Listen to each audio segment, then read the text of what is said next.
Hello, I am Benjamin. Benny Frank, crawling out of the grave. What's happening, dude? Well, I'm here to see what has become of these United States. Well, Ben, you have come at a historic time. Oh, have I? Yes, thanks to the Lord Jesus Christ and a few true believers on the Supreme Court, they finally overturned Roe v. Wade, and a woman's constitutional right to an abortion is gone.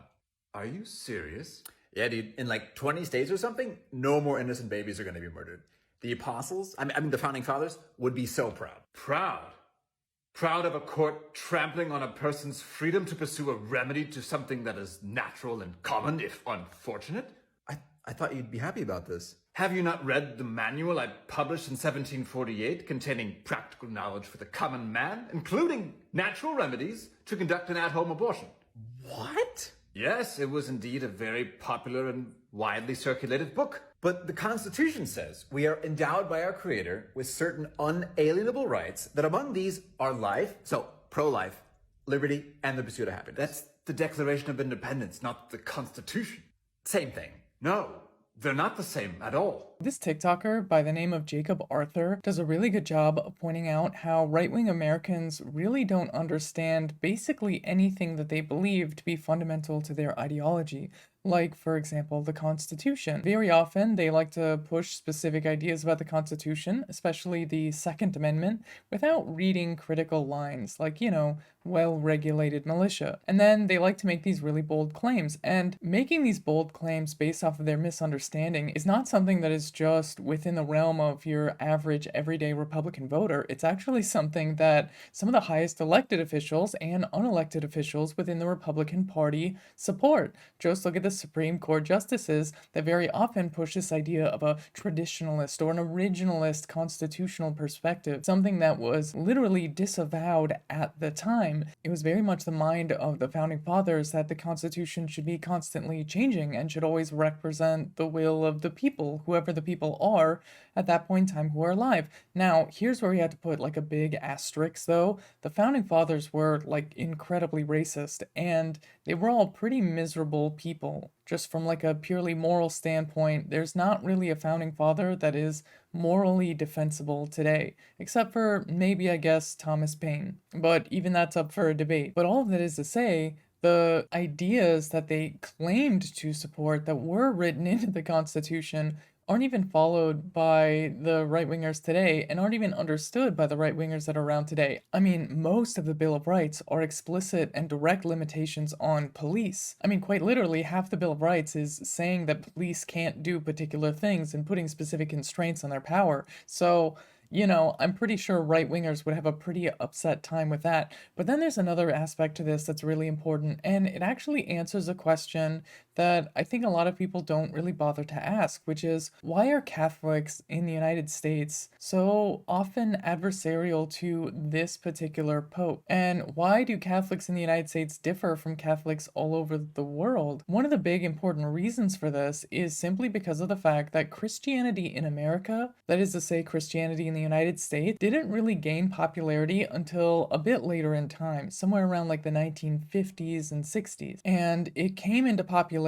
not because people all of a sudden found themselves just enamored with religion. Christianity found itself in the mainstream in the United States for basically two particular reasons. Now, before anybody says, oh, but there's always been Christians in the United States, that might be true to some extent, but the reality is that if you go back to the early 1900s, church membership was something around like 15% of the country compared to it's like 60 or 70% of the country that it reached in like the 1960s or 70s. But that harsh reality is reflected in important things. The reality is that most Americans weren't like avowedly Christian up until after World War II. So what happened that made so many people all of a sudden religious in the United States? Well, there were two big things. The first big thing is right-wingers in the United States and white supremacists in the United States decided that as the government was trying to make segregation illegal, that they would say that segregation was their religious liberty. So a lot of people all of a sudden adopted this new devotion to Christianity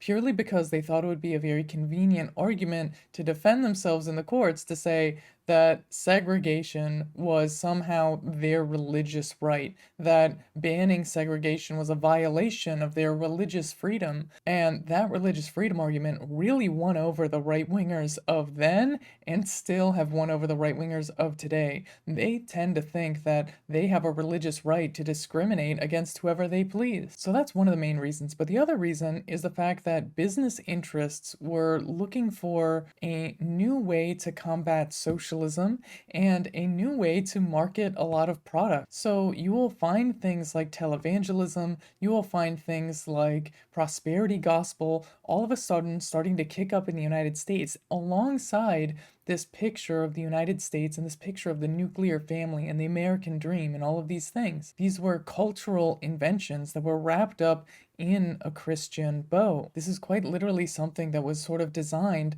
in think tanks, and one of the main proponents of this was actually like Edward Bernays, who was literally like the father of the entire field of public relations. A lot of right-wingers at the time thought that Christianity was an open door to invite a lot of right-wing politics into the mainstream, invite a lot of anti-communism into the mainstream, and that they could basically invent out of whole cloth their new brand of Christianity. And that's really what it was. That's why Christianity in the United States looks so different than it does in a lot of other places. The reality is that evangelical Christianity in the United States is something that is more of a product of PR campaigns than it really is of any type of religious effort. And now we're dealing with the consequences of it, because what we have right now is we have a huge crowd of religious zealots who follow a brand of Christianity that is closely tied to both right-wing politics and big business. That is like their origin, which is paving the way for these fascist movements in the United States to strip away people's rights under what is supposed to be religious liberty, despite the fact that the Bible is very explicitly pro-abortion. But that's sort of irrelevant to the point, because the purpose isn't really for people to be like,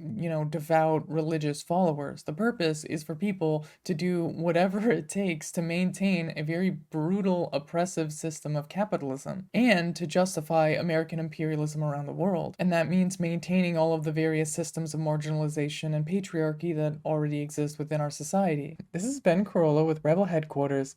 You can catch my show Galaxy Brain every Friday at 4 p.m. Eastern Time on the Young Turks Twitch channel, and you can follow me at Benjamin Carollo on Twitter.